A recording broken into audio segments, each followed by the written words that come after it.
वर्षों तक रहते, हजारों वर्षों तक उन्होंने तप किया, भजन किया, साधना परायण हुए, फसलें सब नष्ट, जल की एक बूंद नहीं। अब तो ऋषि प्यास, इतने प्यास से में जिस जगह पर वो तप कर रहे थे, जिस जगह पर उन्होंने अपनी कुटिया बनाई थी, वहां पर बहुत अकाल पड़ गया, सूखा पड़ गया। प्रक्रियाओं से, अष्टांग प्रक्रियाओं से उन्होंने तप किया और तप सिद्ध भी हो गए, तप परायण भी हो गए, तप के धनी भी हो गए। आप बिना अन्न खाए रह सकते हैं काफी समय, लेकिन जल के बगैर आप व्याकुल हो जाएंगे। अगर जल ना मिले तो वो व्याकुल हो। देखिए, अभिमान चाहे किसी भी चीज का हो, कैसे भी हो, अभिमान से हमेशा हानि ही होती है। अभिमान से कुछ प्राप्त होता नहीं है, चाहे आप कितने बड़े तपस्वी हो। एक ऋषि की कथा थी, बहुत बड़े ऋषि हुए, महात्मा हुए। वो वन में गए और वन में वो भजन पर बैठ गए, काफी वर्षों तक रहते, हजारों वर्षों तक उन्होंने तप किया, भजन किया, साधना परायण हुए। जब उनके पास भजन बल आ गया तो उनको क्या है कि छोटा सा भी अभिमान प्रभु अपने भक्तों के अंदर रहने नहीं देते। तब काफी वर्ष हो गए भजन करते करते, लगातार सूखे पत्ते खाकर, जल पीकर, अन्न ग्रहण कर एक पांव पर खड़े होकर, उल्टे लटक, सब प्रक्रियाओं से, अष्टांग प्रक्रियाओं से उन्होंने तप किया और तप सिद्ध भी हो गए, तप परायण भी हो गए, तप के धनी भी हो गए। अब उनको लगा कि मैं तप के बल से कुछ भी कर सकता हूँ। तप के बल, थोड़ा सा उनके अंदर अभिमान आ गया कि मैं बहुत बड़ा तपस्वी हूँ, मैं तप के बल से सब कुछ चाह सकता हूँ, मैं तप के बल से इंद्र का पद भी चाह सकता हूँ।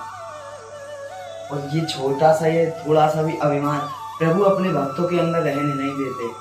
प्रभु ने देखा कि उन्होंने श्रम तो किया है और मेरा भजन भी किया है, लेकिन जो ये अभिमान आ गया ना, ये मेरे को पसंद नहीं है। इसलिए प्रभु जिस क्षेत्र में, जिस जगह पर वो तप कर रहे थे, जिस जगह पर उन्होंने अपनी कुटिया बनाई थी, वहां पर बहुत अकाल पड़ गया, सूखा पड़ गया, पानी की एक बूंद नहीं। सब आप बिना अन्न खाए रह सकते हैं काफी समय, लेकिन जल के बगैर आप व्याकुल हो जाएंगे। अगर जल ना मिले तो वो व्याकुल, फसलें सब नष्ट, जल की एक बूंद नहीं। अब तो ऋषि प्यास, इतने प्यास से व्याकुल हो गए।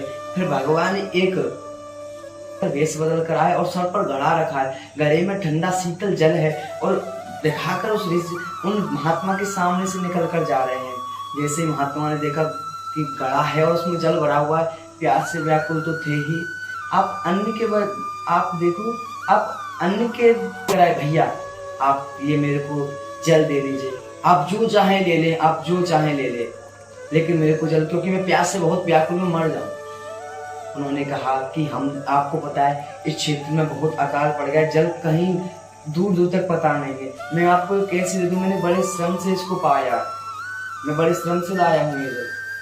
उन्होंने कहा भैया आप जो चाहे ले लो, लेकिन ये जल मेरे को दे दो, मेरे को जल पिला दो।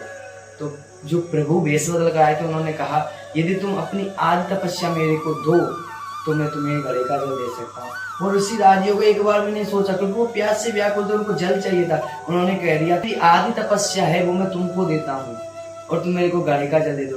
उन्होंने दे दिया और पीकर ऋषि ने बड़ा तृप्त महसूस किया, उनको लगा बहुत सुख मिल गया जल पीकर। तो वो जो प्रभु वेश बदल के आए थे, उन्होंने और कहा कि यदि आप ऋषिवर यदि आप कहें तो कल मैं घड़ा और ले आऊं।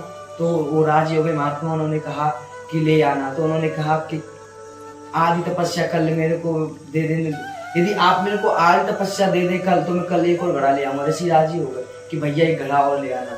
फिर भगवान बोले कि देखा, तुम अपनी तपस्या को समझते थे, कितनी तपस्या कर ली, तुम्हारी तपस्या का कोई मोल नहीं है, तुम्हारी तपस्या तो घड़े में बिक गई ना, कि अभिमान नहीं करते। प्रभु ने ऐसा कहा, ऋषि समझ गए कि प्रभु आए मेरे तुच्छ से अभिमान को तोड़ने के लिए, क्योंकि उनके मन में अभिमान आ गया था कि मैं तप के बल से कुछ भी खरीद सकता हूँ, मैं तप का धनी हो गया। लेकिन भगवान ने बता दिया कि तुम्हारा तप का प्रभाव इतना है कि तुम 2 घड़े में अपना सारा तप, जो तुमने हजारों वर्ष इतना श्रम कर कर पाया, वो तुमने 2 घड़े में अपना तप दे दिया। तुम्हारी ये तप का बल था, इसलिए अहंकार नहीं करते। आप भक्ति करें, ध्यान करें, भजन करें, अभिमान नहीं, अहंकार नहीं। क्योंकि अहंकार, प्रभु कहते हैं निर्मल मन जन सो मोहि पावा, मोह कपट छल छिद्र न भावा। जिसका निर्मल मन है, जो मनस्येकम वचस्येकम कर्मण्येकम दुरात्मना से बोल रहे, वो कर्म में करो, और जो कर्म में करे वो हृदय में धारण करो। इसलिए प्रभु थोड़ा भी अभिमान अपने भक्त के जन, अपने प्रिय के अंदर, अपने भक्तों के अंदर रहने नहीं देते। प्रभु चाहे फिर उनको उनके लिए स्वयं को आना पड़ जाए, थोड़ा भी अभिमान अपने भक्तों के अंदर रहने देते। इसी को समझ में आया, प्रभु से क्षमा मांगी कि प्रभु मेरे को अहंकार आ गया था, मेरे को अभिमान हो गया था, लेकिन आपने बता दिया कि मैं कितना बड़ा धनी, कितना बड़ा भजन परायण हूँ। आपने मेरे को सही मार्ग दिखाया प्रभु, आप भक्त वत्सल भगवान, आपको प्रणाम। इसलिए अभिमान नहीं करना, किसी भी चीज का अभिमान नहीं, क्योंकि अभिमान तो रावण जैसे का नहीं रहा, कंस जैसे का नहीं रहा। अभिमान नहीं करना, भक्ति करना, प्रभु के चरणों में प्रेम करना, लेकिन अभिमान का उदय ना हो, ऐसी प्रभु से कृपा करना कि प्रभु अभिमान ना आए, और वो प्रभु की कृपा से ही नहीं।